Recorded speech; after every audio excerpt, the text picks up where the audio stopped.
Well, hello and welcome to another Friday night's live show, everybody. If you're home, time to pop a cork, crack a cap off your beer. I haven't had any, so this is me raw. At any rate, we have Nick and Travis here. Oh, we have Nick and Travis here together for the first time in a long time. So this is the Auto Buyer's Guide three-way. Here we go, boy. Happy Friday evening, everyone. What a start. Another drink. Get this guy a glass of wine. And we're going to be putting this on the podcast, so this is the time for shameless plugs. What shameless plugs do you have before we get to our own? Anybody want to plug anything? Individual stuff? Yeah, I got nothing. I'll tell you what, I appreciate that we always get so much heads up on what we're doing here, but keep on watching EV Buyer's Guide, Auto Buyer's Guide, the podcast. It's exciting stuff. We are all over the place these days. I like the podcast Economics of Everyday Things. It's Freakonomics in bite-sized chunks where they will talk about the economics of traffic signs or something very random. So that's my shameless plug today. Okay. But then we have the podcast channel. So this is going up there, and we have the EV Buyer's Guide channel where there are things afoot, right, Travis? Yeah, always. And there are upcoming launch events that we should talk about. We have the Ioniq 9 video coming up next week, and there are other embargoes that I've forgotten. Anybody know what they are? Oh, I have computer over here, so I don't have them in front of me. But we have some interesting stuff coming, and then definitely a full calendar. And Alex, just so you know, you are a little bit echoey. Not sure if you want to try and do anything about that, but. I don't know if there's anything I can do, sadly, I here. know, but I just thought I'd throw it out there. Yeah, I am. I can try my. That was with echo cancellation on, believe it or not. So I don't know what that would. Oh, I don't know what that would be Whatever like. You just clicked was That's better. Oh. Yep. There we go. We've reduced mic noise, everybody. Let's move along to the questions department. How is the weather up there? We haven't spoken together in a while. What's the Northwest like today? It's pretty right Travis, now. what's the southern part of Washington like? I've heard the northern's a little bit nicer, but we do have some sun, so a little break from the rain, which we got a lot of last week.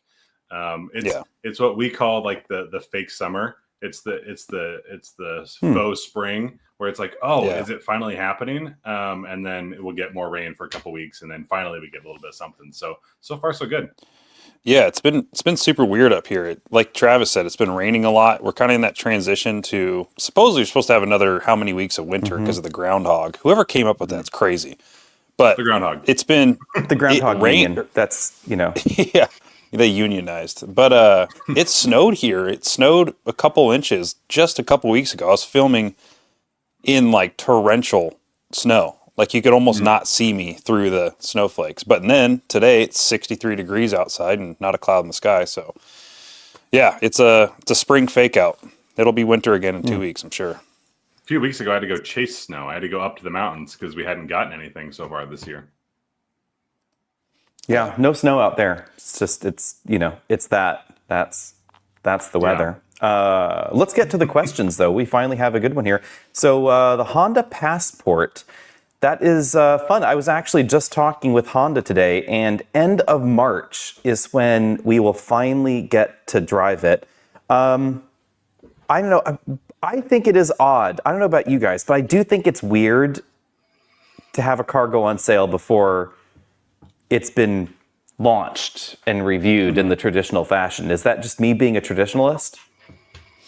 No, there's been a few vehicles like that, and it's kind of weird because if you're a car review channel that doesn't go to dealerships to like go out there and find the car to review like some of our colleagues do, it almost gives them the head start, which isn't a bad thing. Good for them for going out there and finding it, but it is kind of weird where like the customer almost knows more than we do because they can go test drive this vehicle and we don't have that accessibility.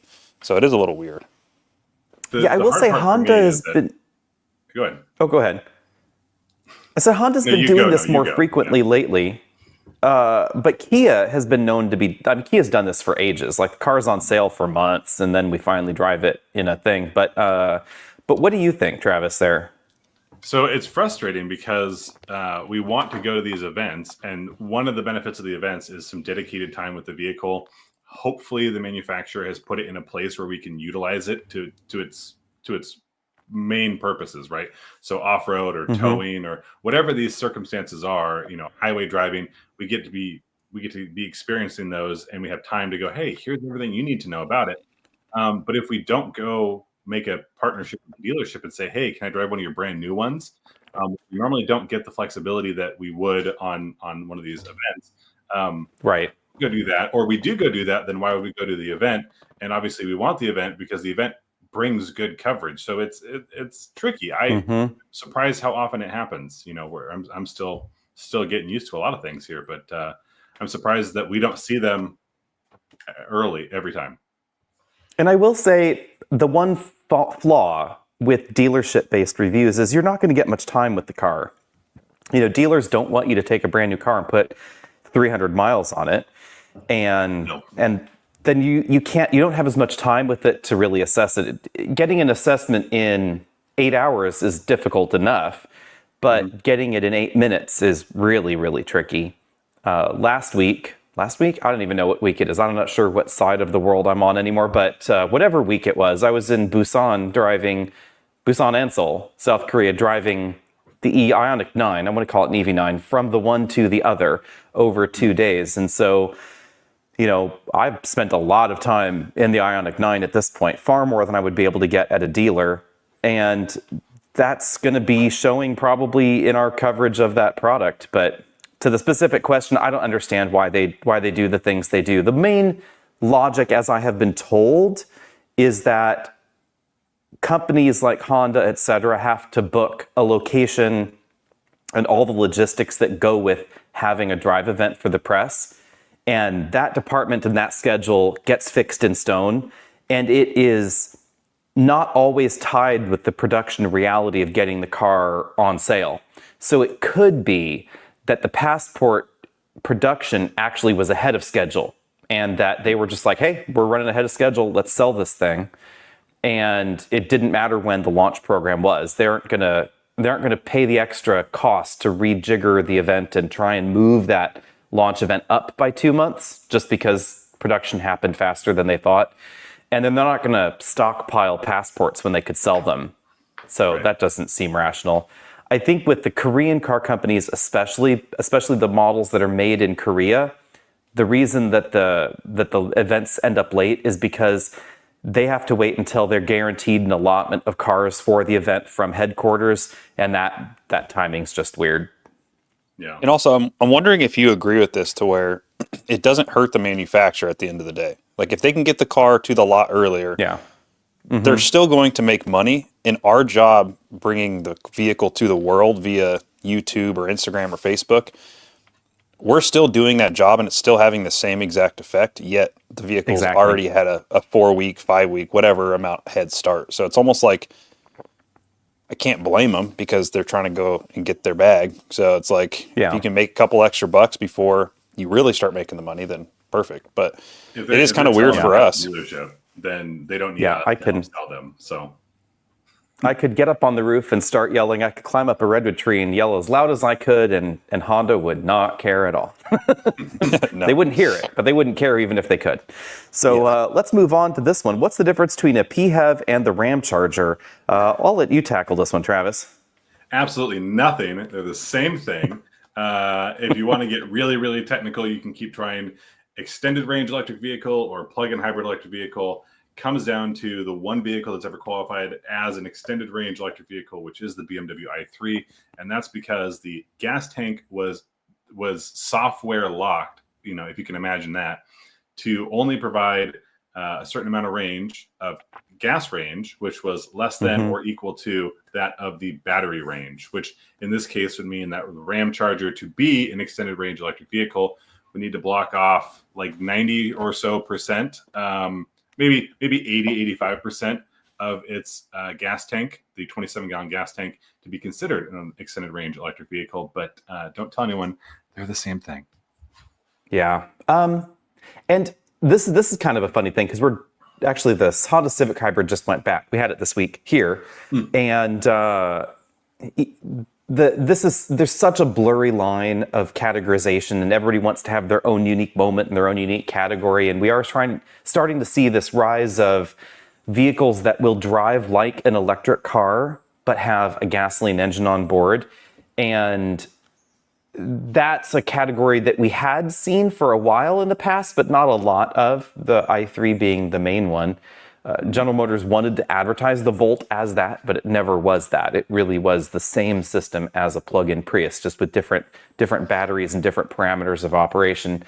But we also have vehicles like a Honda Civic hybrid or an Accord hybrid or the CR-V hybrid, basically all of the Honda hybrids and the Mitsubishi hybrid, where you could look at it the same way. The Accord and Civic hybrids below 45 miles an hour, it's an electric car that happens to have an engine as a battery, because the engine's the only thing generating electricity, but there's no mechanical connection the one to the other. So they drive kind of like an EV. So I think it just sort of depends on what kind of driving nature you find attractive or interesting in your next car. Here's a good one. If Nissan folds, what does that mean? Infinity's dead too. What happens to vehicle warranties? Oh, that's a good one. I mean, my assumption is that Infinity is wrapped up right there with Nissan. So, and again, some of these structures can be a little bit weird, but is Nissan the direct owner of Infinity? And that's pretty straightforward. Yeah, it's definitely just a division. So I don't think if my recollection is correct, there's no additional separation like there is with Genesis. Genesis, Kia, and Hyundai are three separate IRS corporations with their own tax IDs, etc. They're not just simply divisions of Hyundai in North America.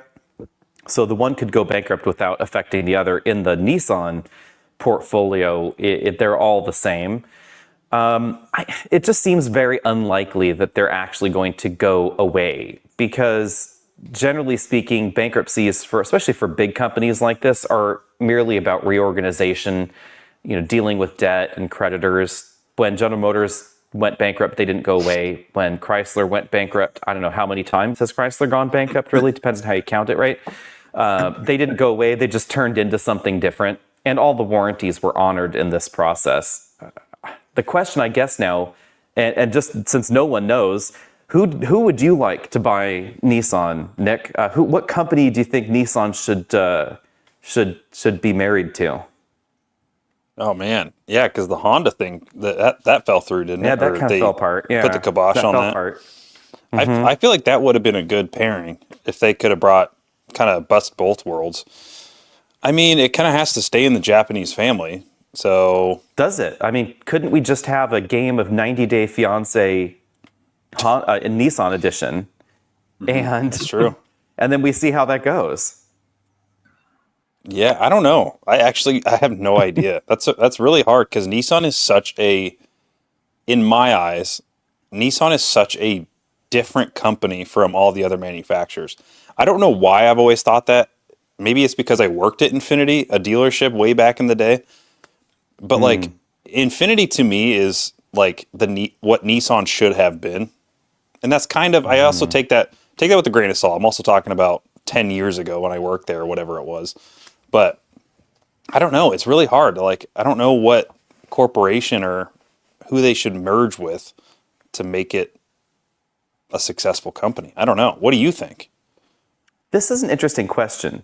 Not specifically Apple, but there has been a lot of talk about Foxconn, which is the company that makes iPhones. There's been a lot of talk about them buying Nissan, mainly because of wanting to dip their toes into car production, maybe start contract building cars for other companies, kind of like Magna Steyr or something like that. So what if we had a technology company buy Nissan, Travis? I think Foxconn actually would make some reasonable sense, but I wouldn't call that particularly exciting. If we're going to do kind of an outside the traditional auto manufacturer, I think this is the chance for Dyson to come in and get their start, right? Give me the Dyson Infinity FP5 Z8. Get that. That would be interesting because they have production capability, and they should start small. And that's what I'd like to see. But Foxconn would make sense. I just don't know if I want to. It's a reinvention, and yeah. Why not Hoover? or Bissell? Because I'm more of a Shark people guy said myself. They want to.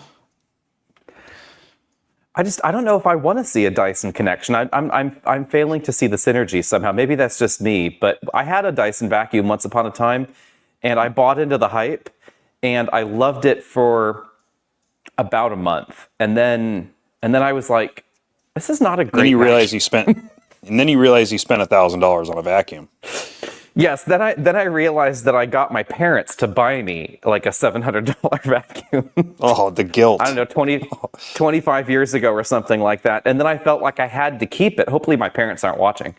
Had to keep it because, a family, my parents bought it for me. So I had to live with this. And I talked it up. I'm like, yes, this is the vacuum for me. This is the one.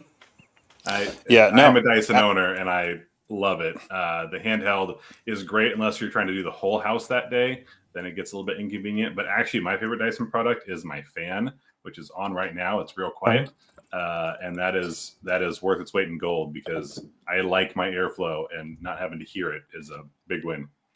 Also, I want to point out. Hear my tornado. I want to point out Crazy Wee Monkey's comment. That's hilarious. A Dyson Nissan partnership would probably suck.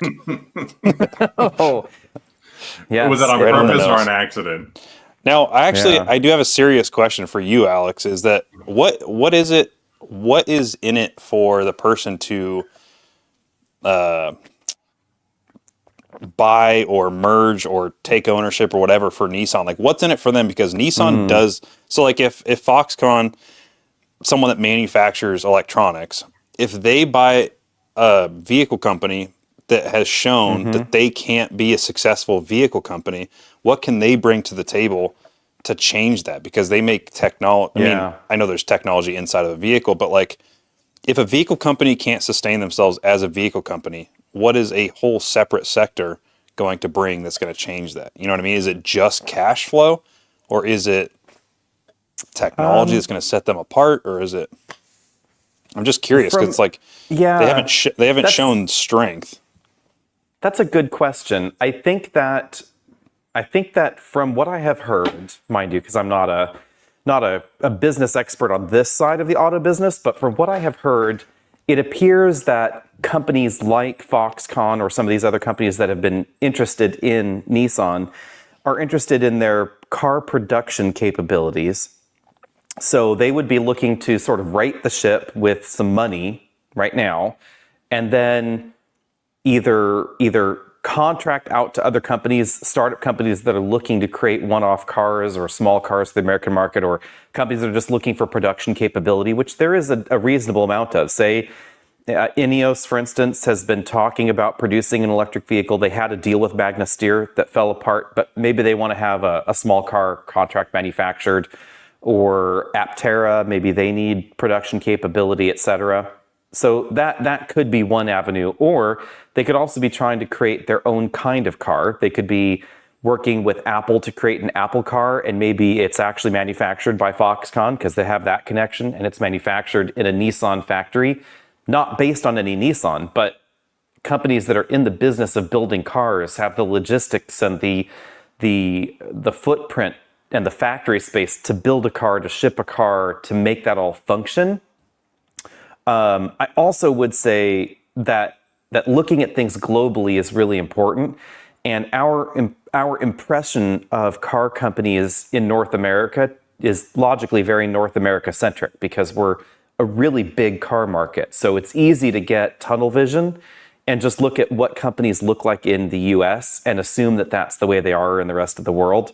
So Nissan has been struggling in the US, but they do relatively well in Europe, and they do relatively well in China and the Middle East, and in a lot of developing markets as well, especially the Mitsubishi portion and the cheap Nissans do well in developing Asian markets, for instance.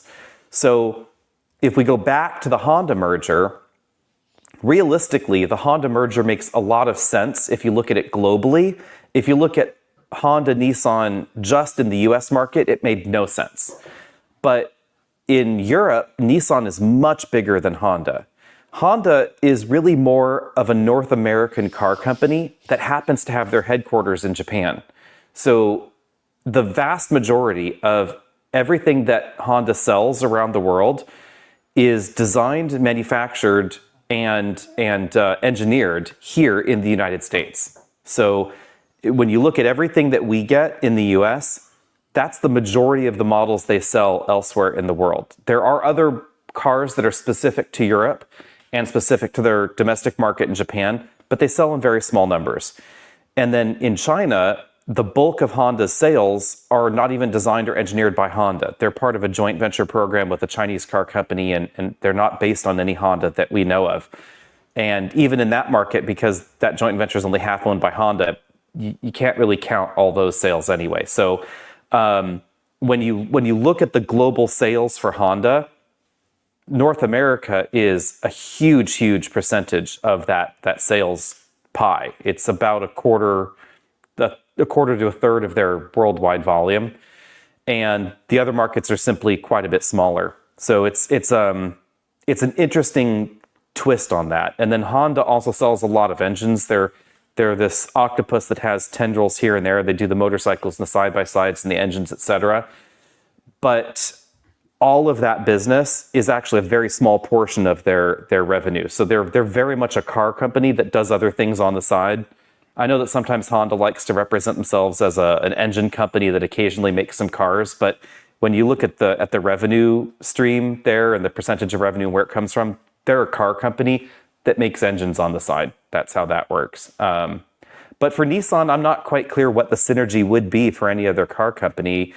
If you look at the sales for instance, the Stellantis group of companies, that awkward conglomerate. I mean, I guess they could swallow something else that's crazy, but there's a lot of overlap. I don't see the advantage for them. There's really no advantage for Toyota. Toyota's larger in every market that Nissan is in.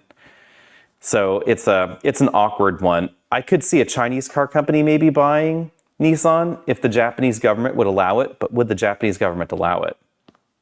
That's true. Last little question before we get to this guy's question. Why is Chrysler still around? I'm just going to put it blunt. Pacifica. Yeah. Well, I do think that's one of the best looking vans, but past that. Before we get diverged on that, let me answer this particular question. The Asian number includes the joint venture sales in China. So you can't look at all Asian numbers when you look at Honda. You have to subtract at least half of their Chinese sales from that volume. And that's where the numbers look very different and diverge from Honda on that side. Let's get to Daryl's question here. Thanks for the super chat, Daryl. So thoughts on the EV4, Ioniq 9, and other cars? I can't talk about how Ioniq 9 drives, so I'll let you guys question that because you haven't driven it. So it's not breaking an embargo for you to talk about it. We know nothing. You know nothing. So, but EV4, I am curious to see how much that costs. Have you seen that, guys? That's basically sort of K4 sized electric car that they recently announced, and they said it's coming to the US and it will be their long range affordable EV. Yeah, I'm guessing it's going to fall in basically where the Ioniq 6 is within that lineup, maybe a hair smaller. And I'm almost a little bit surprised. Not that I'm not excited to see it, and I think it definitely looks better than that Ioniq 6. And as we know, there's a lot of shared materials and parts between those two companies and strategies. So I expect a Ioniq 6 or maybe just a scale below that, pricing, size, performance, that sort of thing. But I'm hopeful that we see it. I think it's a great looking vehicle. Mm-hmm. Now, are we thinking that it's going to share the exact platform as the K4 in terms, I guess not platform, the styling of the K4? Or? Yeah, it's gonna. Let's see if I can actually find a picture because they just showed it, I believe, today or yesterday. This week for sure. Yeah, it was this week. It is eventually coming to North America. They didn't say exactly when, mind you. So it's not a today thing. Mm-hmm. But if let's see if I share. Let's try and share a screen here. If it looks or the dimensions are similar to the K4, that's going to be awesome. Because the biggest thing with the K4 that I didn't love. So that's what it looks like. Oh, it's going to be more like a station wagon. It's going to be sort of a hatchback, a hatchy sedan thing. I'm really curious on what the K4 hatch is going to look like in person. Yeah. Because we've seen renderings, but we haven't seen one actually in person. Mm-hmm. It's like a very square sportback. Yeah, and we don't know too much about it. We don't know exactly what it will cost, all of that. Lots of questions on K4. But I will say Hyundai's been really aggressive at developing tons of variants on that eGMP platform. I was just driving the Ioniq 9, which is huge. I mean, that is a big beast, and they're saying it'll have 300 miles of range in every version in the US. It's a big battery. That's wild. Mm-hmm. That's what you went to Korea for, right? The Ioniq 9. Mm-hmm. That's what I was there for. Yeah. It looks so you'll be able to see that all tomorrow or next week. In person, does it look as much like a van as it does in pictures? I would say no. It looks more like a station wagon. Does it look more like a really big station wagon? What was the old Mercedes? Was it like the R something? Remember that weird like van-looking station wagon SUV? Does it look like that? I will share these pictures. Hopefully these. Because I've seen pictures of it. These may help you out there. So there's the Ioniq 9. The wheels are vaguely turbine-esque. They look like they're just spokes, but they're actually little turbines. They have a little aero fin inside. But it's that profile that I think a lot of people scratch their heads at. Because it is very wagon-like. The key thing, though, is that it's longer, taller, and wider than a Palisade. That's so crazy. It reminds me, like, it gives me the same impression as the Santa Fe did when I first saw that in pictures. I'm sure in person this is going to look totally different or give me a different type of impression as it does in pictures, because that's what the Santa Fe does. I just saw one the other day for almost one of the first times I saw one, and I was like, wow, this is it's definitely wagony. There's a good perspective. It's definitely wagon-esque. The interesting thing is because the floor can be flat, since it was designed to be exclusively EV, even though it has this slope down towards the rear, it has more third row room than a Palisade as well. From the C-pillar back, it's very smooth, but then very cut off at the very rear. And then the body to window ratio is, I think, a little bit throwing because that back window scoops up. It just changes the shape a little bit. The back end the greenhouse is very interesting. The back end gives me like Volvo V70R wagon vibes. Oh, there's a lot of Volvo wagon in that design. Yeah. Oh, this is a fun thing. Straight cut. Fun. Since we're going through my photo album, apparently, I had to take a picture of this because in South Korea at the the service stations on the national highway, they have these little LCD screens out there to tell you which bathroom is occupied and which bathroom is not occupied. Good to know. I thought that was all kinds of fantastic. I was amazed. I was like, oh my God. That's what's so annoying when I travel abroad. I mean, I haven't gone really that many places, but the one place I went to that shocked me is Italy. When you go abroad, gas stations here, you stop in, you don't touch the key that they give you. It's attached to some sort of weird object. And then you go to Europe, and they have like full-blown restaurants at almost every gas station. And it's like when I see that, I go, what are we missing here? Is there too many gas stations? Is it just too hard to implement? Yeah, it sucks. Now, on the subject of the Ioniq 9, every model that we were driving in Korea, if you look at the wheel arches there, they did not have the blacked out panel because we were driving only the top end models. So the other versions will have this sort of eyebrow looking thing. So that big piece of the arch is going to be black and that tiny little strip on top is going to be body colored. I have to admit that I find hideous. And that's the only thing I would change. This is totally fine to me, but the one with the black thing and the weird eyebrow, I'm like, no, that's a deal breaker. So if you can't afford a calligraphy, I just wouldn't. Yeah. I just couldn't do it. It's the incentive to buy the higher model because you go, I don't think I like the way that looks at all. Oh, that piece is totally different. Right. Yeah, it's like, I just don't know if I could do that. Let's see here. Yep, you do need an international driver's permit for South Korea, and it has to be a very specific one. It has to be one that's accepted by South Korea. Not all of them are. That's a weird one, actually. It's stupid because in the U.S. and a decent number of international destinations, you do not need an international driving permit because it's not really a permit. It's merely a translation of your driver's license. And it's the dumbest thing on God's green earth, I swear. But some countries are super, super, super into them. And I know because I got a ticket for not having it with me in Spain.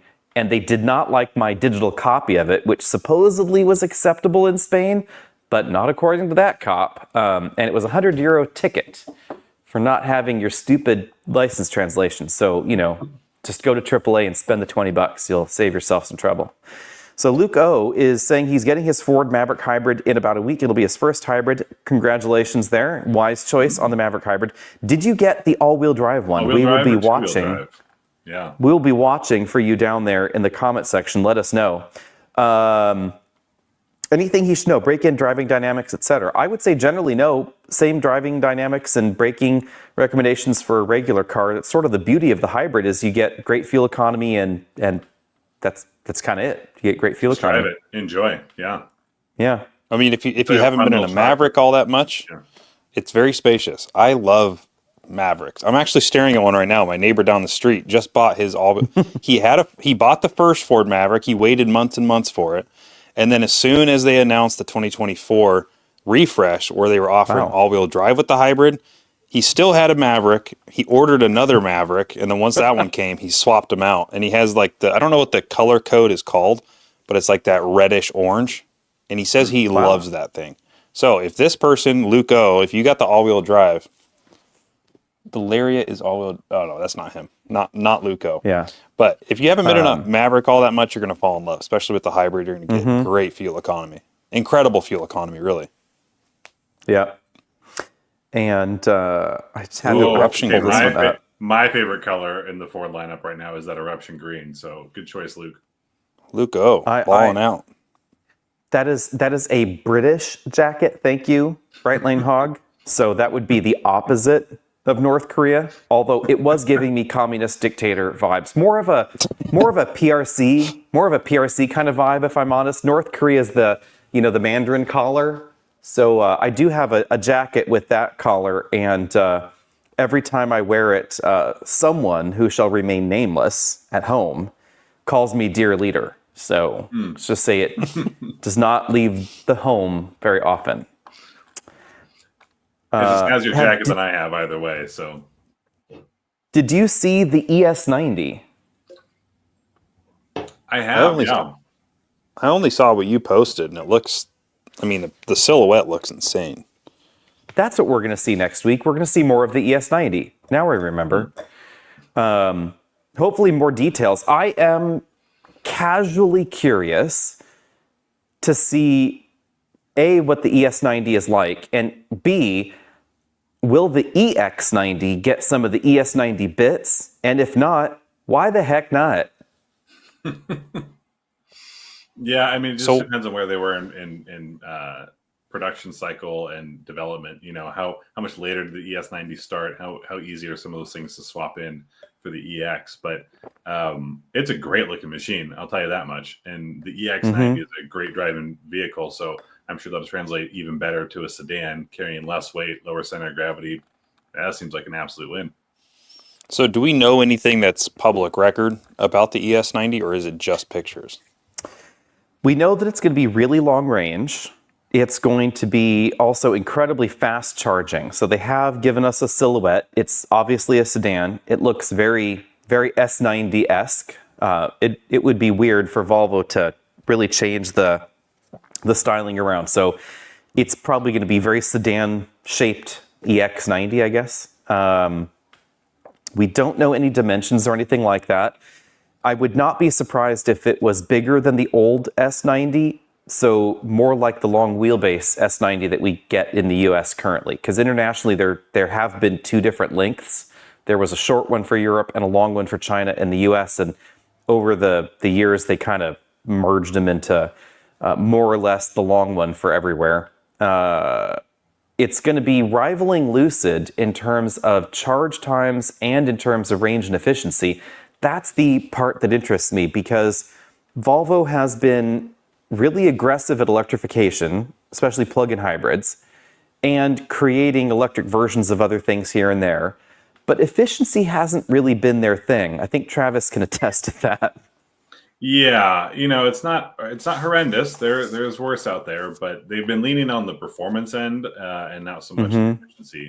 So if they're going to be rivaling Lucid, I mean, one thing Lucid does very, very well is efficiency. So that's a tall bar to have to leap over. Yeah. So Luke, it has a Lariat all-wheel drive in eruption green. Yeah, the best choice. So that green one that you liked. So, yep. Too bad they don't have a bronze appearance package like you can get on that Mach-E. Wouldn't probably make sense for the market, but I wouldn't hate to see it. I am curious to see what the Maverick Lobo ends up being like, because they're claiming it's a sport truck, even though it's only 250 horsepower. Okay, they could have given it a bit more, but that's interesting. But we really haven't had a street-focused truck in the U.S. in a long time. Part of me is a little sad they didn't use this opportunity to create, I don't know, something truly weird and unique, like, I don't know, the turbocharged hybrid system that's 300-something horsepower from the Nautilus, like jam that under that hood. That would have been kind of cool and crazy. Maybe a lot of jamming. It's not a big vehicle. I mean, they could, but... yeah, still could. I mean, it doesn't occupy any additional space because that hood was designed for a 2-liter turbo. So, it seems like it might fit. Yeah, I mean, if the sport truck market takes off again and it's inspired by the Lobo, then we could see it. But in the meantime, it's a great looking option. I'd probably go for the hybrid all-wheel drive non-Lobo, but nothing against Lobo. I'm really interested to see what the transmission feels like with one less gear, because they essentially took a gear out, but I mean they took a different transmission. Correct? I was there at that launch event with you, Alex. Yeah. But that was ages ago. I think they just turned said off in the software, so it's still there. Yeah, it's mechanically very similar to the 8-speed. So it just skips a gear. Just skips a or gear. Or starts one up. So in a planetary gear set style automatic transmission, there are more gear ratios available than the ones that you see advertised, because you can close the clutches and open them in various different combinations, right? So. My memory is a little faulty on exactly how many ratios are available in that 8-speed Lepeltier set transmission that they have, but it's more than 8. The problem usually is that the gear ratios that are possible are just not usable. So you could create ratios that would never be useful in the real world, but you can also create ratios that are very close to other ratios for various different reasons. So like in this 7-speed versus 8-speed, parallel here, if you were towing a heavy load or you were looking to create something that was more off-road capable, you might want second gear. And in this case, it skips, as I recall, second gear.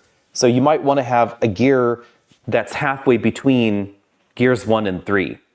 But if you want the fastest acceleration time, you may not actually want that gear in place. This sounds counterintuitive, but if you can accelerate faster by having only one shift in ratios as you're accelerating from 0 to whatever, rather than having 2 shifts, even though it may not be quite as efficient to have the engine leave its power band, you're saving time in the shifting process. So we're talking, milliseconds here. It's not a huge difference, but this could make the difference between 1 and 2/10 of a second off the 0 to 60 time, something like that, by choosing to not shift and then have the engine exit its power band and then re-enter its power band in that way. So that's the rationale there. It would mean that in downshift situations, you may get poorer performance. So for passing power, because if you're in third gear in the 7-speed version, first may be too low to downshift to, whereas the 8-speed version would have a second gear to use in downshift, if that makes sense. Yeah, but it'd probably just lock you out, right? Right. In this one, the software just doesn't use that ratio at all. That ratio is just not available. But we've seen this in the past in kind of a weird and random fashion. The Chrysler rear-wheel drive transmission in the Grand Cherokee in the 2000s, 99, 2000s, was originally advertised as a 4-speed transmission. Then it was advertised as a 5-speed transmission. Then it was advertised as a 6-speed transmission. Rather strangely, the 45 RFE transmission from Chrysler was the world's first 6-speed automatic transmission. It's just that Chrysler at the time Chrysler does things that blow minds, right? Like all over the place. Hellcat, stupid fun. This transmission, just stupid. So they created this transmission that they knew had 6 usable ratios between the bottom and the top.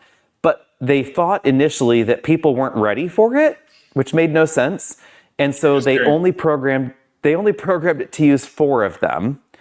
Then, because they were getting some odd vibration issues in the drivetrain of the Grand Cherokee at certain speeds, they enabled a 5th gear via a dealer software update. So if you complained about, like my Grand Cherokee, my 2000 Grand Cherokee has the 5-speed version because I knew about it. And I went to the dealer and we complained about it, and they put the TSB on it, which just turned on 5th gear. So if you're out on the highway, the engine RPMs drop and you're out of that weird vibration harmonic thing.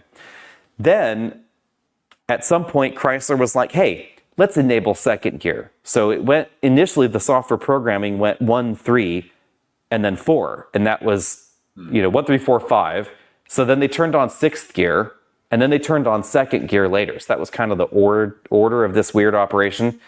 But the 65 RFE and the 45 RFE and the 55 RFE are the exact same transmission with different software. It's kind of a weird transmission thing, inside transmission baseball. It happens. NC is making an interesting point. Volvo's parent company has even more rapid charging options. I would say yes, but the important thing about especially Chinese car companies is that they do not seem to have the same concern about warranties that North American and European car companies do. So all of these batteries could charge faster if they wanted to, but in a market where you are obligated to have a 10-year, 100 and something, I think it's 150,000 mile battery warranty in California, then you will not see manufacturers being as aggressive. So Travis, solid state batteries. Well, first we need to see them in actual production vehicles or in more significant testing vehicles. Solid state batteries exist. It's a thing, and they have some benefits. Cost is not currently one of them, but we just need to see them in an industrial application, in a consumer application, I guess is what I mean, on scale. So here's the thing. Battery technology has and is on a very steep climb in the last 10 years, right? We look at the original Nissan Leaf, and we can make whatever jokes we want about it. But if you look at the Nissan Leaf and the Tesla Model S, which are kind of the two early big name vehicles, they're using very different battery technology, and they have very different price points. Obviously, there were other contributing factors to that, but are we in a rush for solid state batteries? I don't know. I don't think it's a technology that we need to hurry up with. I think right now we're doing great things in not just enabling different chemistries. So like my Tesla right now has an LFP battery. I saw a question earlier about Scout. I just watched the CEO talk with Jay Leno, and it sounds like the range extender models are going to come with LFP batteries. That makes sense. They are less expensive. They're using different materials, which is part of why they're less expensive. And we're doing things to limit like the amount of lithium or cobalt in these batteries to make them better long-term, if not sustainable, or not more sustainable, better, right?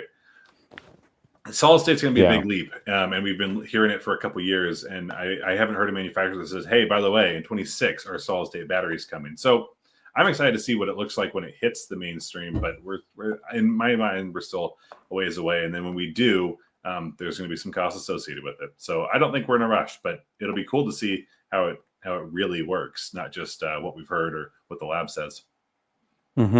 Yeah. And the main benefit is back to this question in a way. The main benefit is charging speed. So theoretically, a solid-state battery could charge faster. It's the main claim. The second claim is it can be smaller. Importantly, it won't be lighter because the electrolyte doesn't actually account for a huge portion of the weight. It may be minorly lighter, but it's not going to be a world difference in terms of power per kilogram or power per pound, energy stored per pound. But it will be significantly smaller in terms of volume per capacity. So you will save space, and it means you could pack a bigger battery into a vehicle, or you could put a reasonably sized battery in a much smaller car. So imagine a world where you could have something like a Mini Cooper that had 300 miles of range, which would be really difficult right now because that battery just wouldn't fit in there, which is why a lot of these EVs have really long wheelbases, so you can package a big battery. This would allow dimensionally smaller EVs. The question, in a way, is going to be who's going to want to pay for this, and that is sort of that consumer question that we don't have answered yet. I can foresee a logical world where Toyota's rationale with solid-state batteries and the reason they're so interested in it may make sense at the beginning, which would be to allow hybrids and plug-in hybrids to be easier to package. So right now, putting a plug-in hybrid battery on a vehicle designed for gasoline or putting a gasoline engine in a vehicle designed for primarily a battery is tricky because there's a lot of space constraints involved. But if you could make the battery physically smaller, it would be easier to package that same weight and that same capacity of battery into a smaller vehicle. So something like a Maverick hybrid could be a Maverick plug-in hybrid with a solid-state battery more rationally and more easily than another battery there. I do think plug-in hybrid is probably the best application when you look at the main benefits of it. And not that it wouldn't apply to a larger vehicle, but sort of the difference there is going to be that the cost increase per kilowatt hour is going to be much smaller because we're talking about fewer kilowatt hours in that plug-in hybrid variant. Back on this question with the Zeekr 7X, the only charge times I've seen were just over 10.5 minutes, not including session initiation. It does peak quite high, but importantly, the Zeekr 7X 10 to 80% is not going to get you as much oomph as the Volvo ES90 will in 20 minutes, not as much range in that 10 to 80% because that battery is much smaller. So it is possible to make a battery charge really quickly, as we can see in some of AMG's, for instance, products. The C63, the GLC 63, with their weird 4-cylinder plug-in hybrid drivetrain. That is a very small battery pack that charges very, very rapidly and discharges rapidly. So it's not impossible by any stretch, but cooling, etc., all of that is a problem. So Zeekr in the 7X, they have a kind of a unique chemistry that was developed by CATL on that one. It is, as I recall, an LFP battery on that one. So someone should fact check on that one, whether it's an NMC or an LFP. My memory's bad on the details of the battery, but they're using some really, really aggressive charging curves. They're also using aggressive cooling, and their battery warranty is definitely still smaller than the battery warranties that we have here, not just in the years, but also in the distance, which is an important factor as well. It's one of those things where a lot of this technology are things we could do right now. The question is, what's the trade-off? So, we could make a very, very efficient vehicle. What's the trade-off? Probably performance. We could make a super, super fast charging EV. What's the difference? Lifespan. And then all of this is also about cost. So it'd be great to see X, Y, Z. And it's like, some of that stuff exists, but there's costs associated to it. Yeah, just like there's costs associated in this whole battery swapping thing. I'm surprised. It's been a while since we've had a battery swapping question. It is, yeah. Who's on team battery swap? Cool idea. Inside the room, I didn't see any hands. So it's cool. It's cool up here. As soon as you put it on paper, there are so many ways things start going sideways. So here's a question for Nick. So Nick, would you and before I forget, I remember now, it is an NMC battery from CATL. It's not their LFP thing. Anyway, but Nick, so if you bought a new car, would you be okay if a major component of the car got swapped regularly with some unknown valued component? Like I drive my car hard and put it away wet, and I've got this 5-year-old battery, and I roll into a charging station, and I take your battery, you take mine. Swapping tires, even. Make it like, how are we okay with that? And but on a broader sense, also, like, think about that. And let me ask a second question, tangential with this: are you okay with your battery becoming a subscription? And the translation would be like, are you okay with your engine becoming a subscription? Because in order for this to work, you'd have to keep paying for this ability and this service.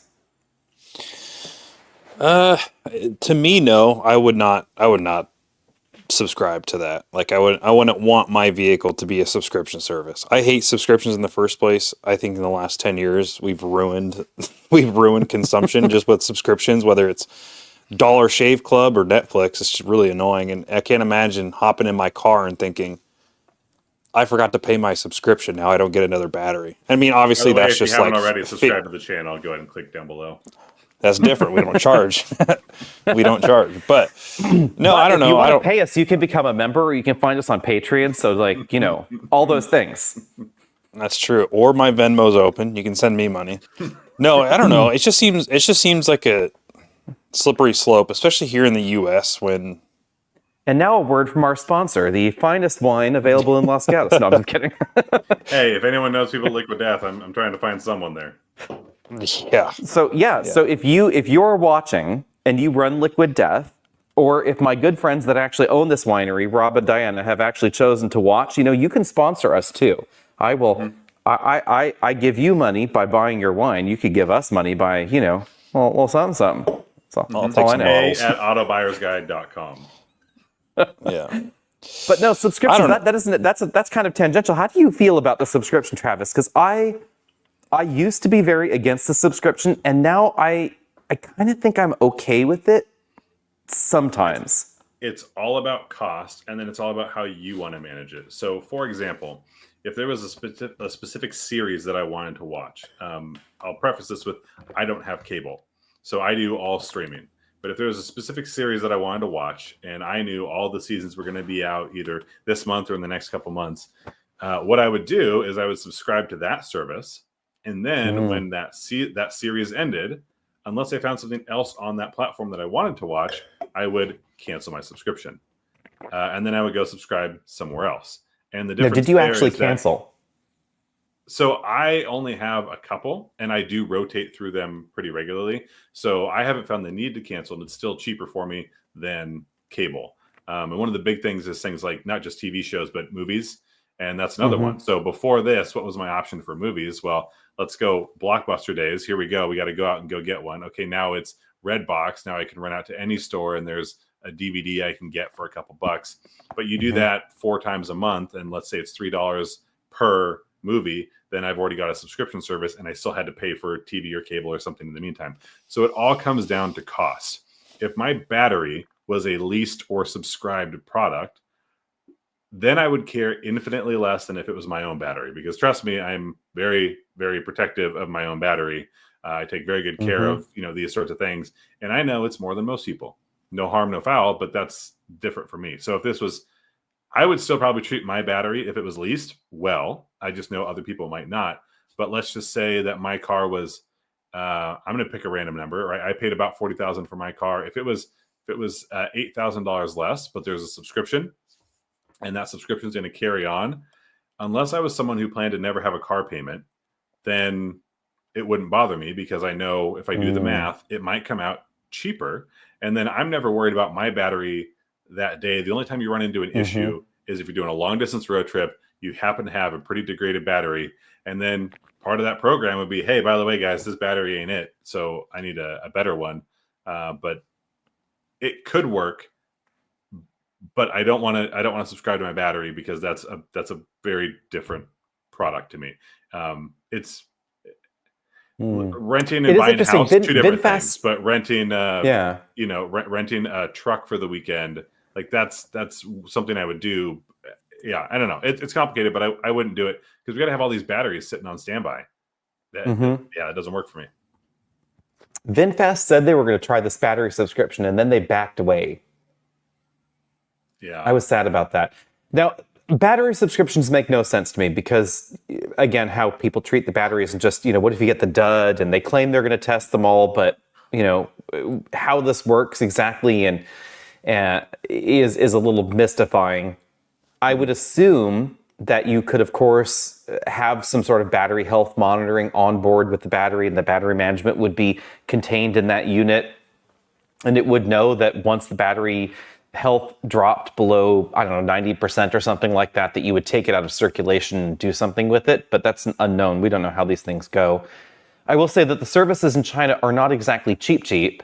It's primarily used by service industries. So although there are regular consumers subscribing, it seems like it's mostly used by ride shares and delivery and taxis and things like that. That's its biggest use in China, which does make a lot of sense for that purpose. You also have to have commonality of batteries, etc.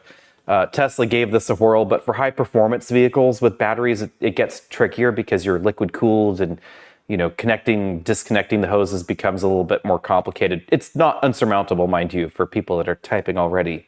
Totally doable, but is it worth it is the question. But then there is that battery treatment thing.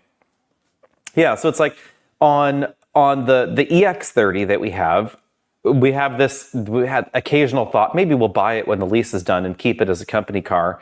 So that battery, 80% charge limit.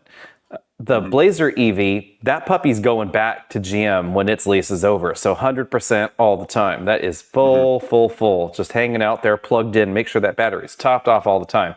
So how these batteries will age over time is logically going to be different. So how do you feel about wiper movements?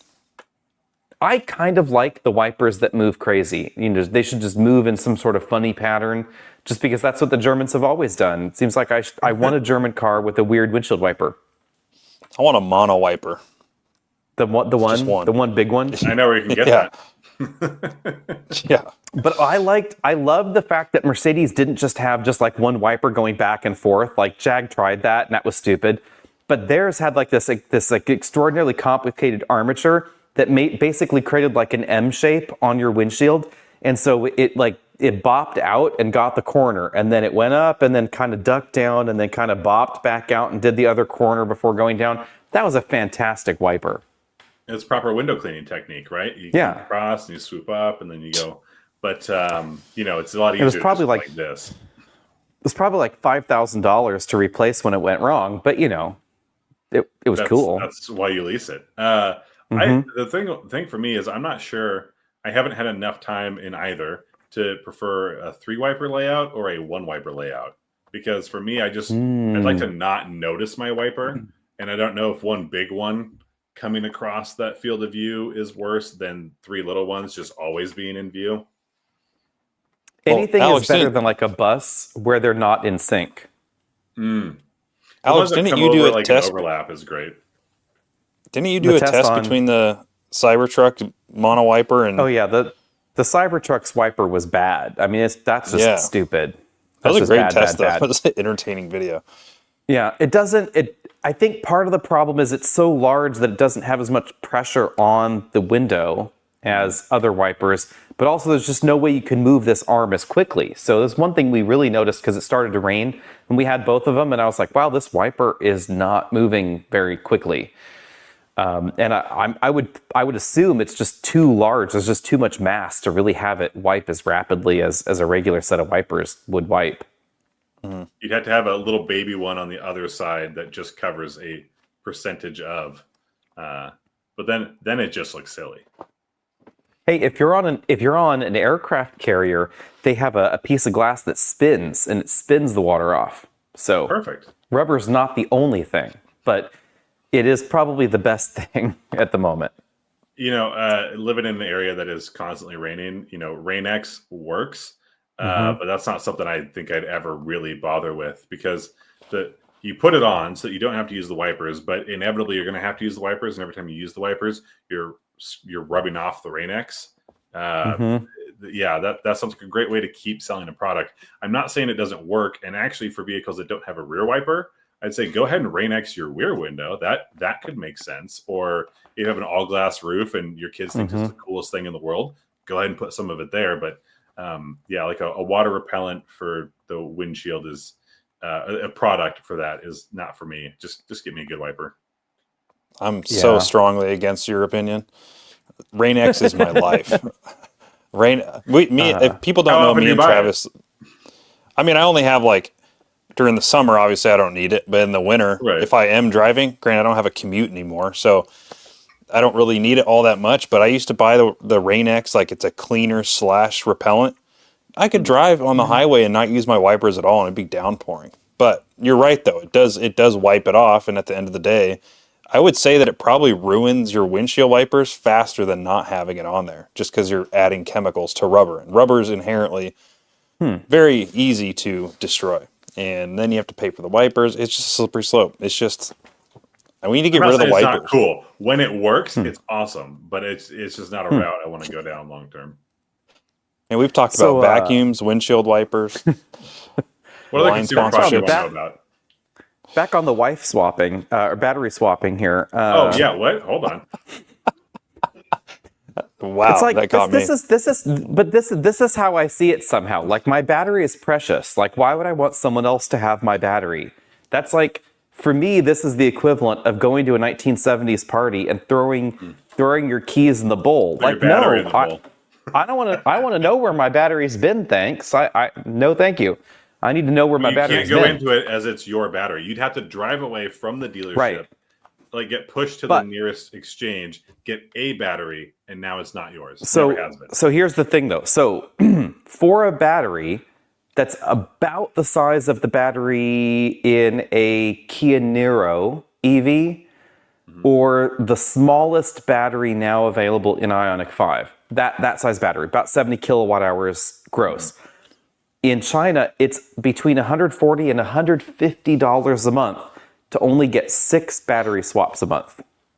Oh, and then the reality is the whole idea here is about road tripping, because we don't want to stop any longer than we have to, but we are still having to stop. And yes, it's going to be faster, but how many people stop 6 or 7 times a month? There are very, very, very few.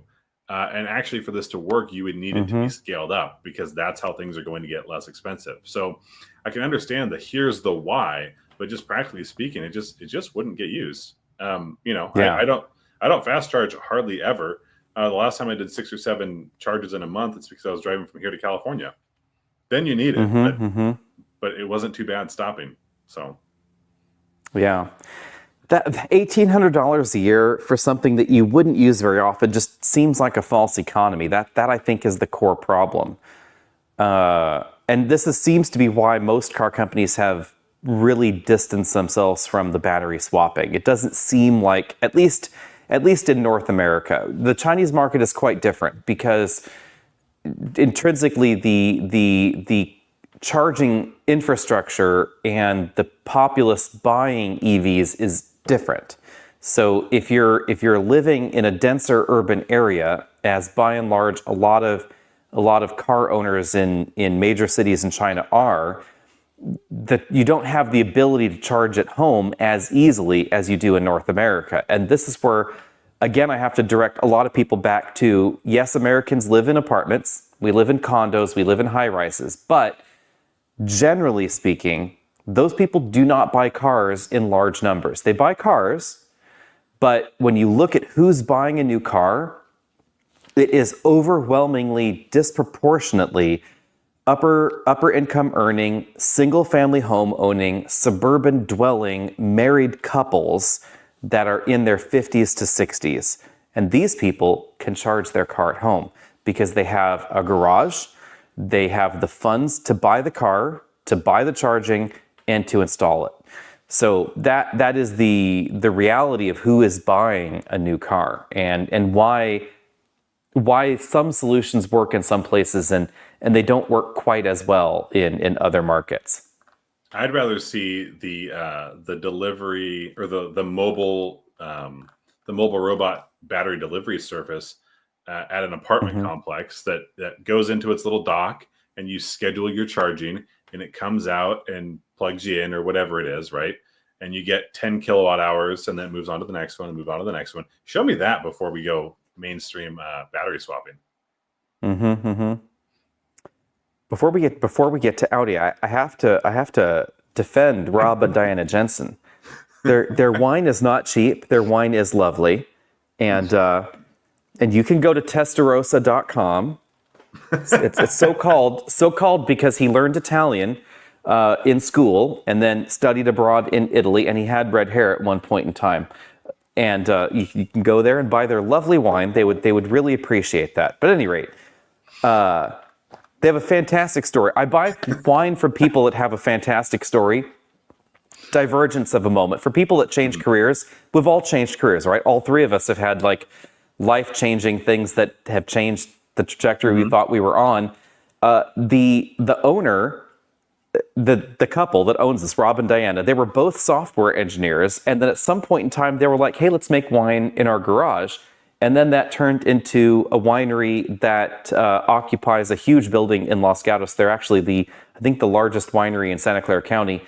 And they started in their garage in Saratoga, just making wine, for fun. Yep. And I'll be honest, on this call, I'm probably the cheapest date. Alex is not going to be it. So yeah, that's the Black Death there. But moving back to the actual question that was Audi related. Interior quality. Half of it. So Audi, some of the Audi reps basically have admitted that they may have lost their way in interior quality and design. They said aloud what many of us had thought in private. We're seeing a similar transition over at Lexus. It might be a difference in design philosophy, or it could be tightening things up a little bit. So I've always felt that the gap between Volkswagen and Audi was not enormous, and it was kind of bordering, especially just when it comes to quality, right? A luxury vehicle does a number of different things, and I think the Audis have had the ability to be more fun to drive, and that would be what led me towards them. But as far as like a big upgrade on the interior, I always thought they did nice very well. I didn't think they did very nice well. It's good. It's good. Oh, I just didn't feel like it was worth the dollar to upgrade for like interior quality. Nothing against it. It just didn't do anything different for me. So I would agree, but it seemed like there was a time period, like the mid 2000s to like the early 2010s, where Audi actually did like diamond stitch, really plush, like real leather, and Volkswagen was still using. Nice. Yeah, really nice. And then it was kind of like this, where Volkswagen kind of tried to become a little bit more luxury, like a little bit more fitting with the times, and then they kind of closed that gap with Audi, and the gap of quality, like you're talking about, Travis, is not great now. It wasn't great in like the early 2000s, but there was a time period where there was a pretty distinct difference between the interiors, and they did it really well. But I can definitely tell in the current Audis and Volkswagens that they definitely have, as you guys said, lost their way. And it just doesn't seem like you're getting the plushness that you're deserving when you're paying the extra sticker price. That's something I'd still say nice. A decent number of luxury companies seem to go in cycles around fit and finish and materials quality. Lexus is in the middle of a downturn, I think, now with materials quality, and fit and finish I think is still very good, but materials quality for sure I think has really fallen at Lexus and Audi as well. Audi seems to at least have acknowledged it, whereas meanwhile Lexus makes answers that just don't make sense, Travis, right? I mean, you were there. Nobody wants to say, "Oh yeah, we're definitely not doing this as well as we used to," especially especially folks in a marketing department. So like I get it. And no one wants to have egg on their face. No one wants to put it on themselves, So kind of a tough spot. But if you're in a cycle and you're kind of in that downturn, my question is, what are we doing to change that? And the biggest implicator of hey, this is a problem is going to be market share. It's going to be people who are coming back to Audi with their lease and going, oh, this isn't like what I'm dropping off. This isn't going to do it for me. And I think that's what we're always going to see. So I'm not saying, oh, it's fine. It's just, I'll admit that, I had a 2017 Audi and I really, really enjoyed it. I would have preferred a comparable Volkswagen at the time because I feel like Volkswagens are nice enough. And the Audi's like, yeah, it's a little bit nicer, but I didn't need that. There just wasn't a comparable option at the time. And then when it came to the service of the car, I went, what am I paying for, This is a very unfortunate comparison. Q4 e-tron versus Mach-E. I would admit Q4 e-tron is not where Audi shines. The Q6, you get a much more unique dashboard. It's got a real funky angular situation going on. That's different. Q6 is definitely a better Audi play than Q4. I liked the Q6. The Q4, it's cheap, and that's its main selling point in that segment. It's big, it's cheap. It's less expensive. Q6, I think, is actually a really solid option. They also, the RS e-tron, that's fantastic. The RS e-tron GT thing, that is all kinds of fantastic because it's basically Taycan cousin. Slightly less expensive Taycan with an Audi logo and better availability by dealership because there are more Audi dealerships around. So that's definitely I like the shape of it. A benefit. Nothing against the Taycan, I think it looks really good. Yeah. The Mach-E, I also think actually is better than I thought because when we had a Mach-E, we bought one of the first ones. When we had the Mach-E, I honestly thought that Ford probably could have gotten away with calling it a Lincoln because the interior with only minor tweaks, I think would have worked. The fabric inserts in the dash were nice. There were a decent percentage of soft touch materials. If they had simply changed the style a little bit and then eliminated the few hard plastic parts that there were in there, and there weren't very many, but if they had just cut a few of them out, I think they could have gotten away with calling it a Lincoln, and it could have been the electric corollary to the Nautilus or something like that. It could have been an electric performance Lincoln. See, I feel the same way about the Nissan Ariya. Is that why is that not an Infinity product? It's just right on this line, and nothing against the Mach-E or the Ariya being Nissans and Fords. It's just there's that line, and when you're in a Q4 and you feel like, oh, this could be a high trim ID4, that's really not the vibe you want to go with. Do you think it's just name recognition? Like they do it just because Ford or Nissan is a more relatable name rather than going for the higher end with Lincoln With Ford, I think it's mainly because they wanted to sell Mach-E internationally, and Lincoln doesn't exist in every market that Mach-E is sold in.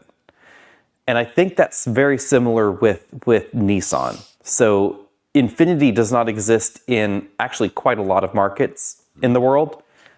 Ditto Lexus and Acura, although Lexus has been growing in its world availability over the decades, but Acura does not exist in every market, even every major market in the world. So this is the reason sometimes that models go into the mainstream brand instead. And I'm betting that that's why Nissan and Ford did that with those two models. But I agree. I think the Ariya, if they had just laser cut some wood panels, like that's the only change I would have made to the Ariya is make that fake wood real wood, and you could have made it an Infinity. I think it would also have helped justify its price point because it's a little expensive, but if you had charged the same thing or maybe just $1,000 more as an Infinity, it would have all of a sudden worked. Yeah, absolutely. But I'll tell you what's a great used car for around town: Nissan Ariya. And then you mentioned, so we talked about just a couple of these that could go into the luxury brand. You mentioned Honda and Acura. Everywhere else got the Honda NSX. We got the Acura NSX. So it's kind of an interesting swap there. You don't get that very often. Actually, and that is one of those, the same thing here. Yeah. The Lexus LX is the Toyota Land Cruiser. Obviously, we don't get the Land Cruiser in its traditional form anymore. Your Yeah, Land Cruiser is a different layout, but yeah.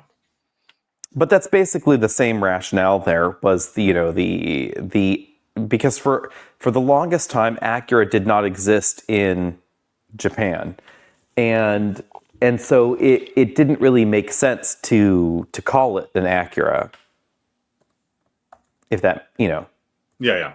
Yep. logically, right? So, in fact, my memory is bad. Someone will have to correct us here. Is Acura even sold in Japan even now? I'm inclined to say no. I don't believe so. I want to say yes, but I want to say recently. But at any rate, at the time, it was definitely not. So that was definitely a problem for them. In fact, actually, Lexus didn't exist in its domestic market for quite some time as well.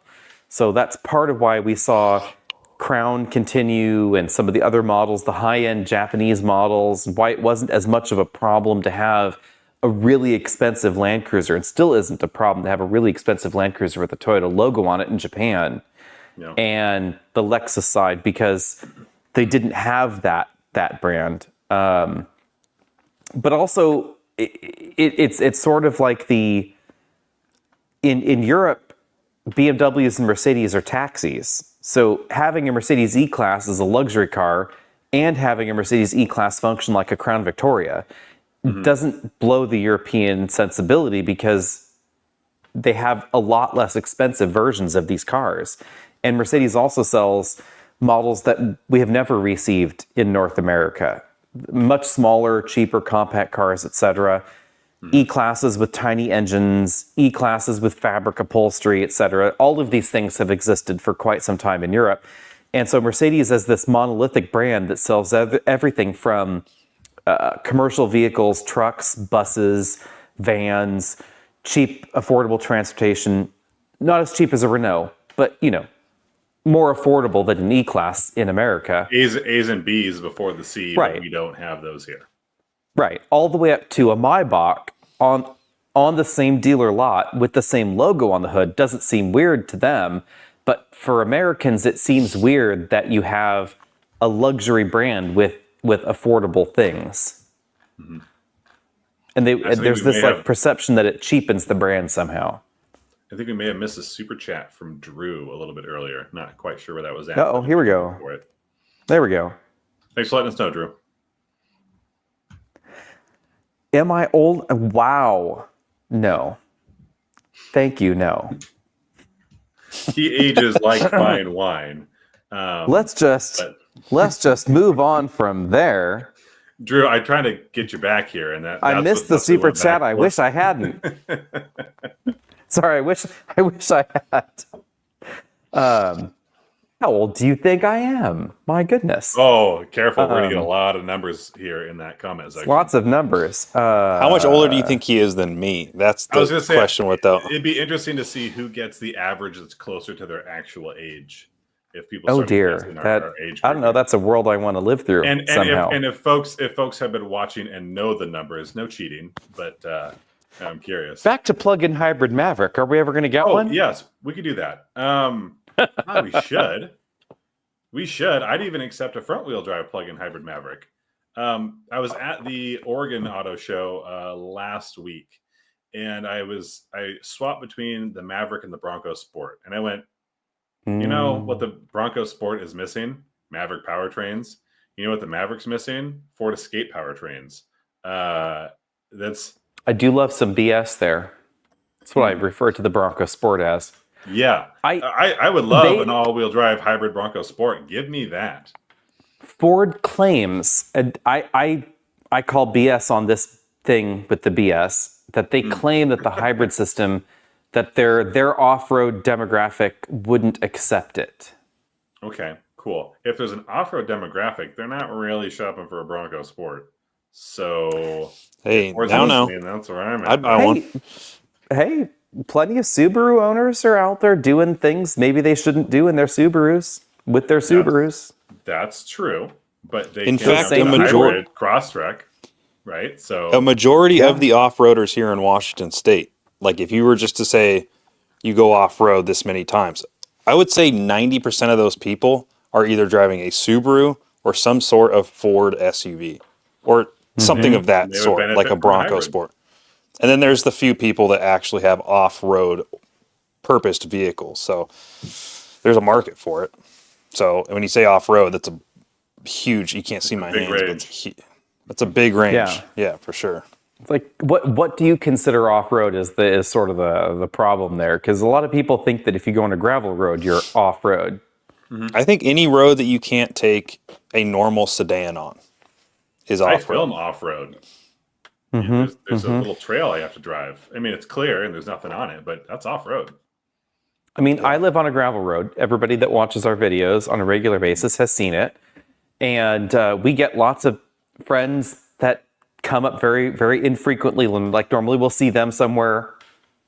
They'll come over for dinner and they're like, wow, it's such a rugged off-road trail to get here. I just don't know how I made it in my whatever. And then they'll see something in the driveway and they're like, oh, there's a Corvette in the driveway. How'd you get that here? The same road you drove up on? Trailered it up. You have a crane system and a pulley, manual pulley. That's how we burn off dinner. It's a crushed granite road that is graded monthly, and the biggest thing you'll find on the road is a rock that's maybe that tall. So like, unless you get those winter the winter, specific grading, right? So that we get some bumps to get over. You got to check your ground clearance, approach and departure angles, that sort of thing.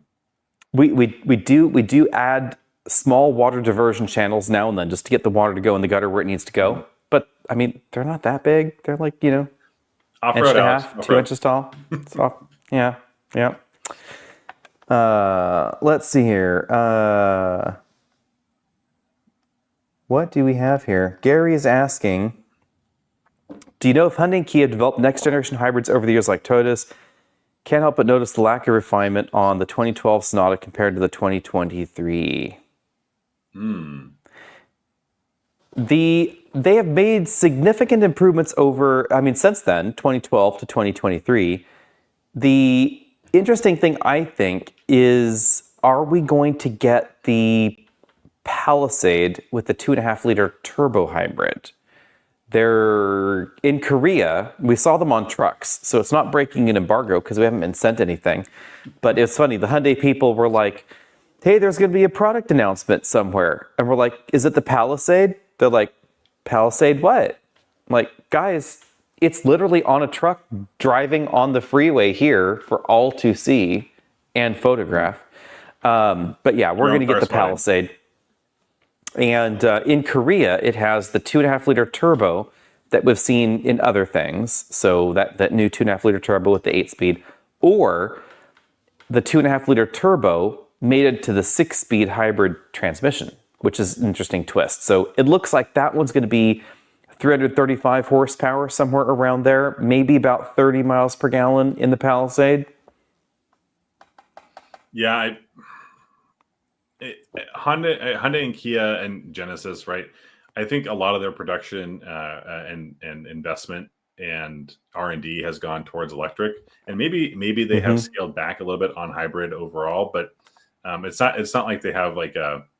Well, first of all, they're doing their own hybrid systems, which you are not seeing in some of the models we just talked about, right? So Mazda and Subaru are not using their own hybrid systems; they're borrowing. So obviously, Kia, Hyundai, Genesis can spread that out, and that certainly helps investment costs. But yeah, I mean, different cars are going to have different personalities, so refinement is somewhat subjective. But I get what you're saying, and I think probably if you're looking at a Kia, Hyundai, Genesis product, and you go, "Oh, I don't like the way this drives," try one of the electric ones because those drive pretty well.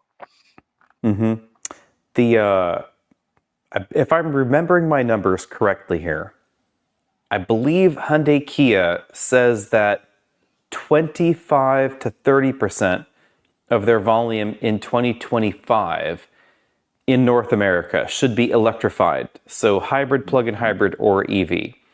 That's not far off where we see Toyota with hybrids. So obviously they're being they're being buoyed up by their disproportionate sales in electric vehicles compared to Toyota, because they're selling a lot more EVs than Toyota is in North America. But it's still a fairly small number. But they are selling a reasonable number of hybrids and plug-in hybrids. They have a solid core of plug-in hybrid models, especially, that we don't find in some of the competition. How they drive that forward with some of their newer models, that'll be interesting to see, because Palisade has been selling relatively well, not generally as well as Telluride, but we all know that if Palisade gets this setup, Telluride's going to get it really soon. So if they could get to a world where they're selling the same number of Palisade and Telluride hybrids as Toyota is selling Highlander and Grand Highlander hybrids, that would be interesting, because Toyota is definitely selling a huge number of RAV4s, Highlanders, and Grand Highlander hybrids. Yeah. And then, of course, every Sequoia, every Land Cruiser, and the Camry, they're all hybrid. Right. Now, Nick, I think we've talked about the Telluride a little bit and just kind of being on board with it. Have you seen the new Palisade? And do you think those designs put those two closer? Because right now, I think the Palisade falls off quite a bit when it comes to aesthetics, but this new one, I think, puts it closer to the Telluride.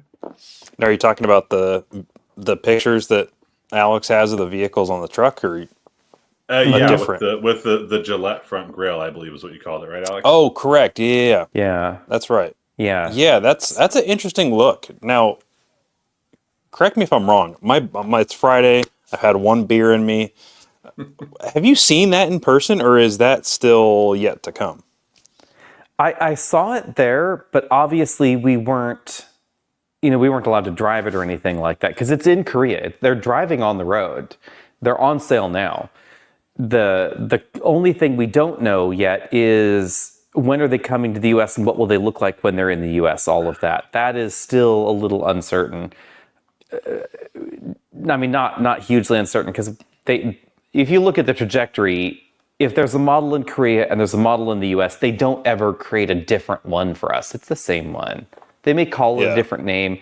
They may tweak things, but it's by and large the same thing. Yeah, I'm not super opposed to the looks of it. I mean, the original Palisade was just a little bit funky looking compared to the Telluride. Mm-hmm. But I think that it works for the buyer. Like, the people that are buying Palisade, they're looking for something that looks different than every other SUV, and so they're fitting that form. And especially with the new redesign, it's odd looking, but when you see these odd looking in picture vehicles, when you see them in person, since they're so different and outstanding compared to the vehicle next to it, I think they're just a hit inherently, just because they're unique. And there's not a lot of uniqueness in like the car industry. I mean, it seems like there's a little bit more now in like the last 3 years than there has been, but there's a lot of let's mass produce, let's get as many vehicles sold instead of making one-off or unique versions of a vehicle, So I like the trajectory that Hyundai Kia are going, where they're similar but just different for different buyers. Yeah. So I like the design. Now, that Gillette front grill. I don't know if I'm sold. That's a lot. We should probably stop calling it Gillette front grill. We might get like copyrighted or trademarked or something. That's fine. But because one blade has to lift, and then the other one cuts, and then you get some polishing, and then the other blade, I don't know, gouges you deeper or something, because there are a lot of them. I mean, it is. Does it have the moisturizer bar at the top?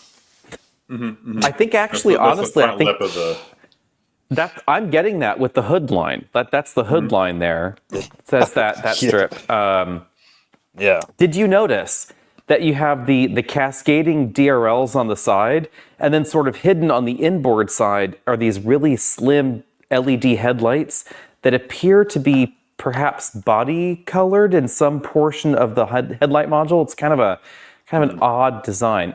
I want to see it really up close. The interior looks good, though, I think. Yeah, it's a nice looking vehicle. Let's move along here. NC is actually asking an interesting question here on the full transmission based hybrids. We don't honestly know. I think that's the core problem here. If we go by Consumer Reports numbers, they did seem to say that Hyundai and Kia's transmission hybrids are relatively reliable. So I believe, if I'm recalling the numbers correctly, less reliable than Toyota's hybrids, which are mechanically more simple. But generally speaking, automatic transmissions are pretty reliable, and they have been for quite some time, especially a 6-speed design like they've chosen to use in their hybrids. I don't see any major issues. The logical thing would be longer term maintenance costs. So in a regular automatic transmission, there are clutches that are gonna wear over time, and those fine pieces of clutch, the fine, sand's not the right word, but small particulates that come off a clutch, even though it's swimming in a fluid bath, they're in the fluid bath. And so you're eventually going to have to replace the fluid. You're going to have to replace filters. It is more complex than a planetary power split style system, but it's no different than the average automatic transmission. So maintenance cycles for a Hyundai Kia hybrid, the biggest difference is actually not the transmission, it's the hybrid starter generator belt. So all of the Hyundai Kia hybrids so far have had a belt-driven starter motor generator unit that is smaller output than the main motor connected to the transmission. Usually it's around 20 horsepower, 25 horsepower, something like that. There is a belt that connects that to the engine, sort of like the alternator belt. That has to be inspected or replaced at about 60,000 miles. And that is a wear item you do not find on other hybrids. And so that is the cost component. It's a relatively inexpensive belt, but the service and what the dealer charges you for that may be higher than some of the other options. So yeah, so that's something to keep in different, mind but there. it's sort of like the trade-off between a timing chain and a timing belt, right? Like timing chain more Right. reliable, but louder, and longer service life, but not as smooth. Exactly. And then once we're done with this question, I've got another one that came through that I want to jump in, but let's see what Elliot has for us. So Elliot's saying CVTs seem to get less hate when paired to a hybrid. Should CVTs only be reserved for hybrids? When I hear a CVT getting hate, it's a gas only. And I would say intrinsically we're talking about different transmissions. So for lack of a better term, a lot of car companies call their hybrid systems eCVTs.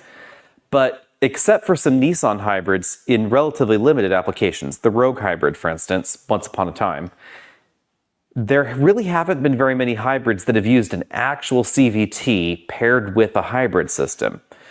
And the reason that Toyota and Honda have at various times called it a CVT is because there's no fixed ratio between engine and wheels, which is definitely true. So in that respect, the Ram Charger would be a CVT. So would the BMW i3. So would the Nissan e-Force systems in Europe, etc., or the Mitsubishi Outlander plug-in hybrid. But how these manufacturers choose to describe their systems and not kind of depends on their market and what they think reviewers will understand in a way. And I don't want to throw anybody under the bus, but we've all been to events where there is a dyed-in-the-wool car person that loves cars, is all into the nuts and bolts of cars, but does not want to learn about new technology. And so they will ask the weirdest questions at some of these events. And they're like, well, is this one of them belt and pulley style CVTs? Or you're at a Toyota hybrid event and they're like, is this transmission made by Jatco? You're like, no, because it's not that kind of transmission. And I think that is the tricky part that is not covered well by the general automotive press, but also manufacturers don't help themselves.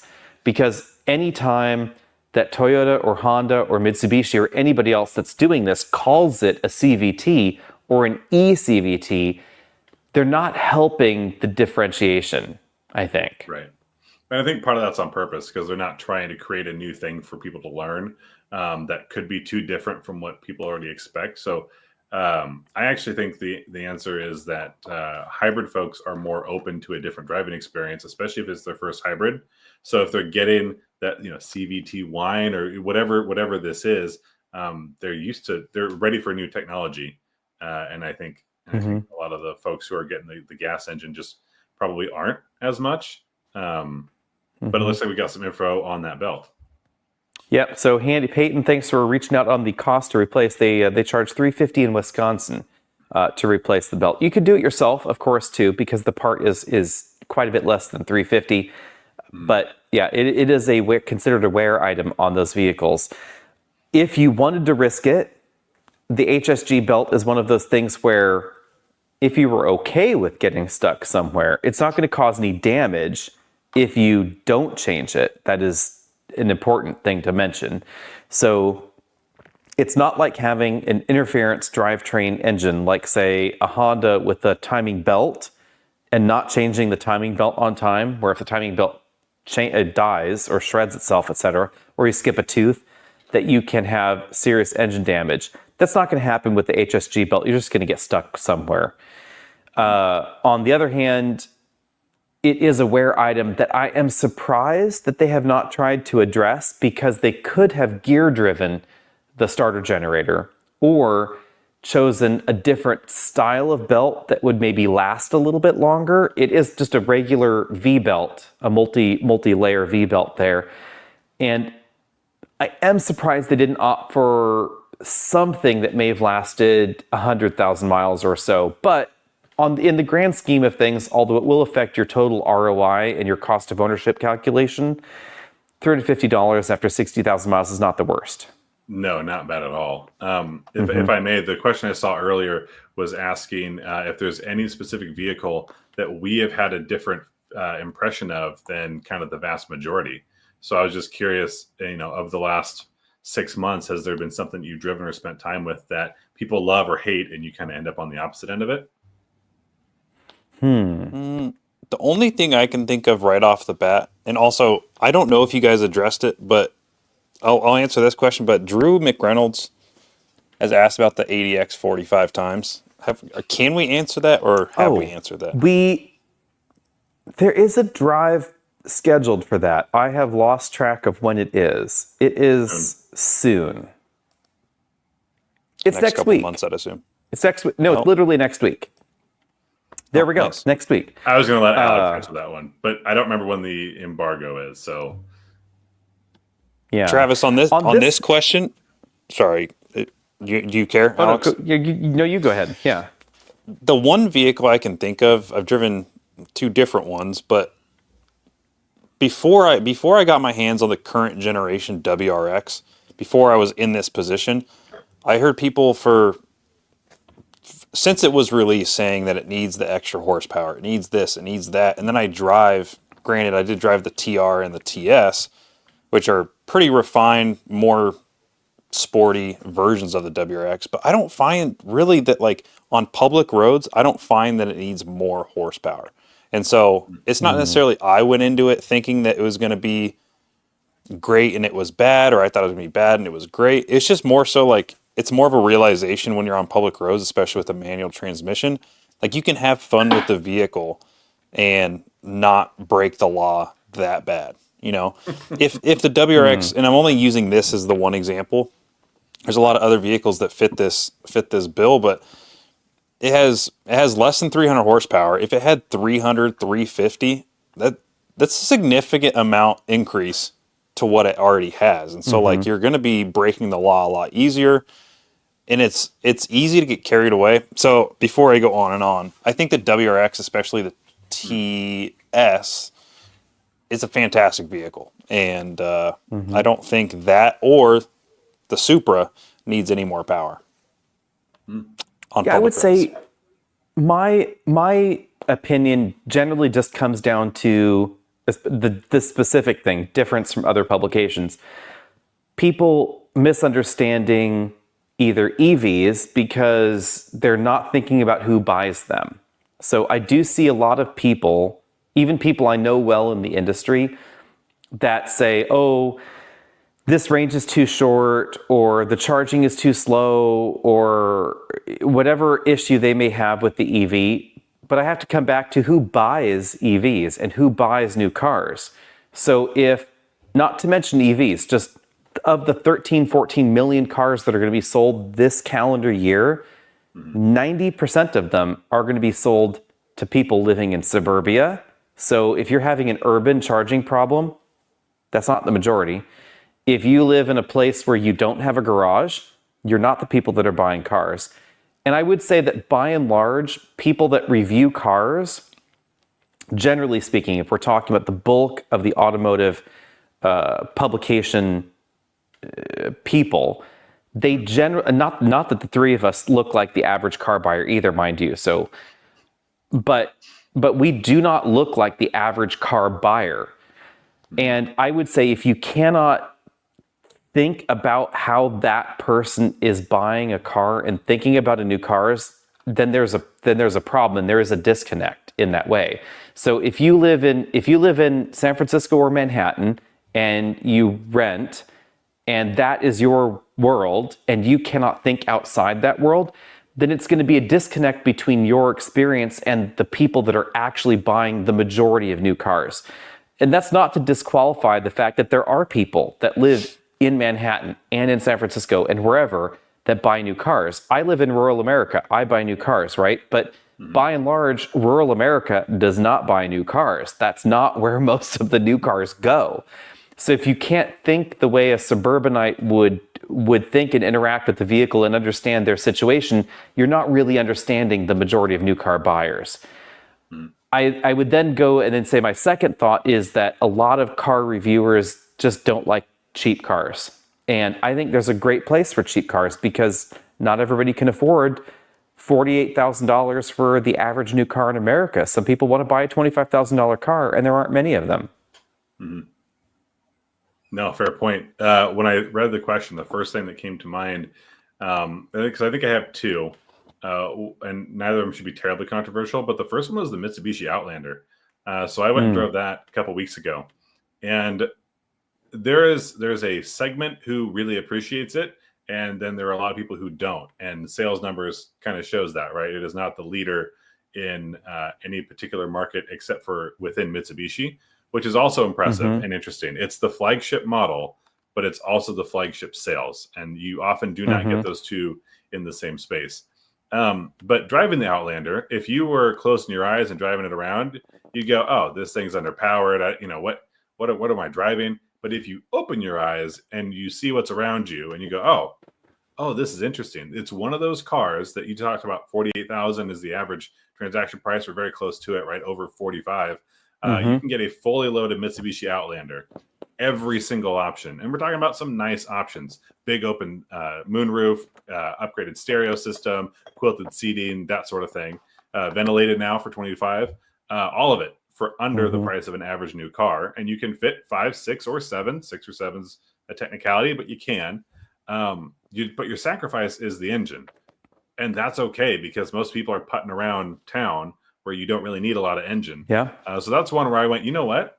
Listen, I'm not the market shopping for an Outlander, but for the dollar, it's kind of hard to beat. The other one is the Ioniq 6. And I kind of feel bad about it because I really like the Ioniq 5, but the 6, the way it's shaped really does not work for me or my body type. Sitting in this chair, for example, I don't know if you can tell, but this headrest is not where a headrest should be. I have a pretty long torso. I sit very tall, not even just upright, but I sit very tall, and I just can't fit in that car. I can fit in things like an MX-5 Miata, but I can't fit in the Ioniq 6 in a way that makes me feel comfortable. It feels like I'm right in the ceiling. I'm staring down at a weird angle, and it's a nice, fun car to drive, and I like its efficiency, and I like it on the paper. It's just not one that I could ever say, "Oh yeah, I would buy that," because I just can't fit in it right. Yeah. And I will say, let's end on this thought, because we've been here an hour and 45 minutes already. So thanks for everybody that's watching out there. But my final thought is, to remind people, and I'm assuming that a decent percentage of people that want to watch live shows are enthusiasts. And rather unfortunately, enthusiasts don't tend to buy new cars. So cars are by and large not designed for enthusiasts. There are a limited number that may be, but new cars are designed for people that buy new cars. And I find it sad that companies aren't trying to maybe create a car that an enthusiast can afford or would be interested in. Because if you could have a fun, affordable car, maybe you could expand this pool. But it's something of a self-fulfilling prophecy that the demographic is narrowing, so we're going to ever narrow the product. So it's like sedans. Sedans are purchased by people that don't have kids anymore. The family sedan has turned into the four-door, slightly sportier, slightly more efficient thing for people that don't necessarily have kids, because the families have fled to SUVs, and that means that they don't need to be as practical, or so they think. But then there's nothing left for the people that might want something practical and sedan-shaped. That's just not a thing, right? So ditto for people that want a manual transmission or a convertible or a this or a that. There's so many fewer options that you're forced to making these artificial choices, which then further reinforce car companies' decisions and processes around what customers want. They're like, well, the only convertible people want is a Ford Mustang, but have you offered a different convertible? Or the only sports car people want is X, but have you tried offering a sports car they could actually afford? And the answer generally is no. And so these things keep narrowing and narrowing and narrowing until we're in the world where we're in, where the average new car sold in America is, nearly $50,000 and it's SUV shaped. Yep. I will end my final thought there, just adding on to it. The cars that I want are hardly in production, but the ones that I do want, I should go buy, because that's where they stay in production.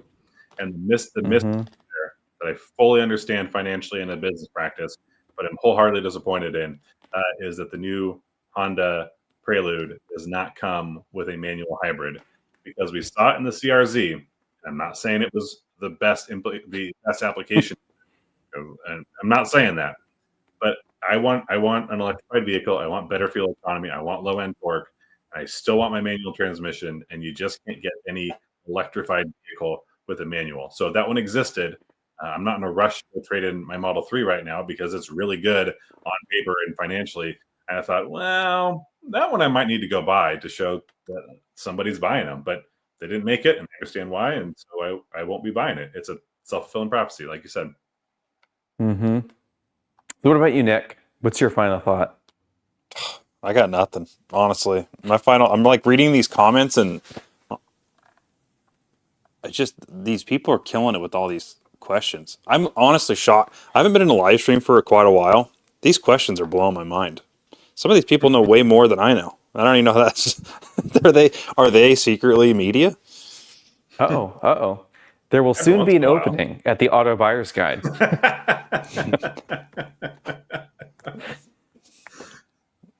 Happy Friday, everybody. Have a good weekend. Enjoy your weekend. All right. Thank you, guys.